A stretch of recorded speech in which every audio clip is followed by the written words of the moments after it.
பூவுக்கு வேலியிட்ட வாசம் எங்கு போகும்?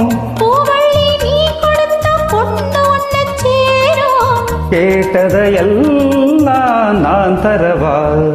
பூவான ஏட்ட தொட்டு பொன்னான எழுத்தாளே, கண்ணான கண்ணனோடு கடுதாசி கண்டேனே. ஏட்ட பிரிச்சி உன் பாட்டு படிச்சே, ஏந்தி கொள்ளையா என்ன தாங்கி கொள்ளையா? பூவான ஏட்ட தொட்டு பொன்னான எழுத்தாளே, கண்ணான கண்ணுக்கு ஒரு கடுதாசி போட்டேனே. ஏட்ட பிரிச்சு என் பாட்ட படிச்சு, ஏந்தி கொள்ளம்மா என்ன தாங்கி கொள்ளம்மா.